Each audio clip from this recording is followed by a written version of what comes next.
Assalamualaikum warahmatullahi wabarakatuh. Kembali lagi di pembelajaran pendidikan Pancasila. Nah, kan minggu lalu kita sudah membahas tentang ide para pendiri bangsa tentang dasar negara. Hari ini kita lanjutkan dengan materi baru, yaitu fungsi dan kedudukan Pancasila. Sebelum kita bahas satu persatu fungsi dan kedudukannya, kita harus tahu dulu nih, Pancasila itu ditetapkannya kapan sih? Nah, Pancasila itu ditetapkan pada tanggal 18 Agustus tahun 1945, di mana Pancasila ini disepakati oleh para pendiri negara sebagai dasar negara. Pada tanggal 18 Agustus 1945 ini PPKI menetapkan rumusan Pancasila sebagai dasar negara Indonesia, sebagaimana terdapat dalam alinea keempat pembukaan Undang-Undang Dasar Negara Republik Indonesia tahun 1945. Nah, urutan yang kita tahu dan kita hafal hari ini berbeda dengan urutan yang dulu diusulkan oleh para pendiri negara kita kan, seperti yang sudah kita pelajari, berbeda dengan usulannya Muhammad Yamin, Supomo, dan Soekarno. Eee, Berbeda juga dengan Piagam Jakarta, karena sudah Ibu jelaskan minggu lalu bahwasannya dalam Piagam Jakarta pada sila pertama itu ada 7 kata yang dihapuskan. Selanjutnya, terus kenapa Pancasila disahkan pada tanggal 18 Agustus, tapi kok diperingati sebagai hari lahir Pancasilanya tanggal 1 Juni sih? Nah, hal ini alasannya karena pada tanggal 1 Juni 1945, pada saat itu untuk pertama kalinya Insinyur Soekarno memperkenalkan istilah Pancasila pada sidang BPUPK.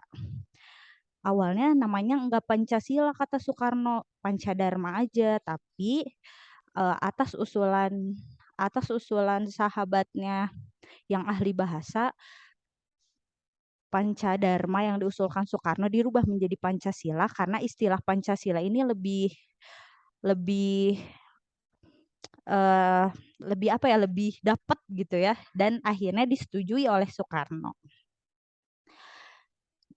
Nah, fungsi dan kedudukan Pancasila yang pertama itu adalah sebagai dasar negara. Pancasila adalah dasar atau fundamen yang mengatur pemerintahan negara dan sebagai dasar negara untuk mengatur penyelenggaraan negara. Artinya, segala sesuatu yang dilakukan oleh pemerintahan kita harusnya bersumber pada Pancasila. Selanjutnya, hal tersebut berkenaan juga dengan peraturan yang dibuat oleh pemerintah, regulasi, kebijakan itu harus mengarah pada Pancasila. Hal ini sejalan dengan Undang-Undang Nomor 12 Tahun 2011 tentang pembentukan peraturan perundang-undangan, bahwa Pancasila adalah sumber dari segala sumber hukum yang ada di Indonesia.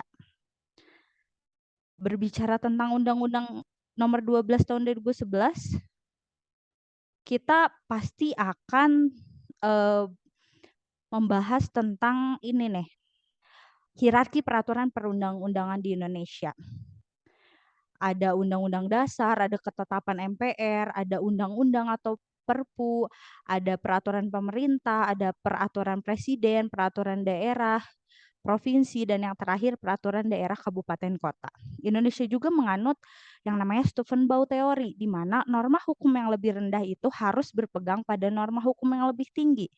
Kalau norma hukum yang berada di bawah bertentangan dengan norma hukum yang ada di atasnya, otomatis norma hukum yang di bawahnya itu akan batal demi hukum karena tidak sesuai dengan norma hukum yang berada di atasnya.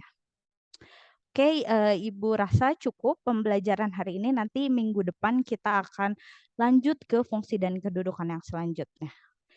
Kalau ada yang mau bertanya, boleh dipersilahkan nanti setelah Ibu tutup pembelajaran kali ini. Terima kasih. Wassalamualaikum warahmatullahi wabarakatuh.